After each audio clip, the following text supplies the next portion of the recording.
આજના દિવસ માટે બાઇબલમાંથી વચન. હિબ્રુનો પત્ર અધ્યાય 11 વચન 8. ઇબ્રાહિમ પોતે ક્યાં જાય છે એ ન જાણ્યા છતાં તે ચાલી નીકળ્યો.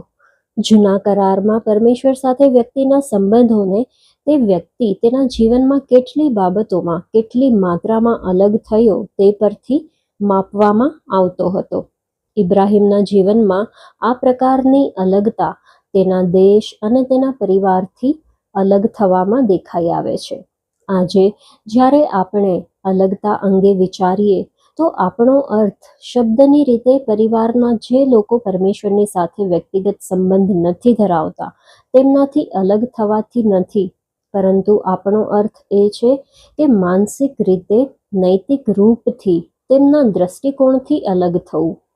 લૂકનું પુસ્તક અધ્યાય 14 વચન 26માં ઈસુ ખ્રિસ્ત આ વાતને નિર્દેશ કરે છે.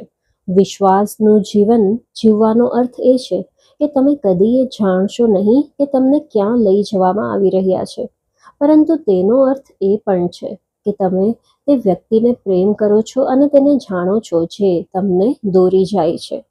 આ ખરેખર વિશ્વાસનું જીવન છે. સમજણ અને તર્ક વિતર્કનું નહીં, પરંતુ જે આપણને જવાનું કહે છે એ વ્યક્તિને જાણવાનું જીવન છે.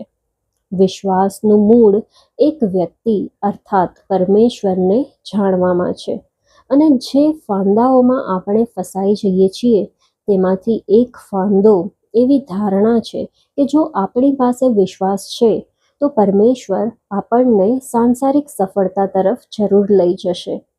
વિશ્વાસના જીવનમાં અંતિમ તબક્કો એ છે કે ચારિત્ર્ય પ્રાપ્ત કરવું, અને આ પ્રક્રિયામાં આપણે ઘણા ફેરફારોનો સામનો કરીએ છીએ. જ્યારે આપણે પ્રાર્થના કરીએ છીએ ત્યારે આપણી ચારે બાજુ પરમેશ્વરની હાજરી અનુભવીએ છીએ, છતાં આપણે થોડા સમય માટે જ બદલાઈએ છીએ. આપણે આપણા દૈનિક રીતભાતોમાં વારંવાર પાછા જવાની ટેવ રાખીએ છીએ, તેથી મહિમા ખતમ થઈ જાય છે. વિશ્વાસનું જીવન તે એક ઊંચા પહાડ પર ચડવાના અનુભવ જેવું નથી કે ગરુડની પાંખો પર ઉડવાનું જીવન નથી, પરંતુ સાતત્યવાળું જીવન છે. ચાલતા રહેવું અને થાકવું નહીં તેવું જીવન છે. આ પવિત્રીકરણનો પ્રશ્ન નથી, પરંતુ એક એવી બાબતનો પ્રશ્ન છે જે પવિત્રીકરણથી આગળ વધવાથી આવે છે. તે તો એવો વિશ્વાસ છે જેની કસોટી કરવામાં આવી છે, પરખાયો છે અને કસોટીમાં ટકી રહ્યો છે.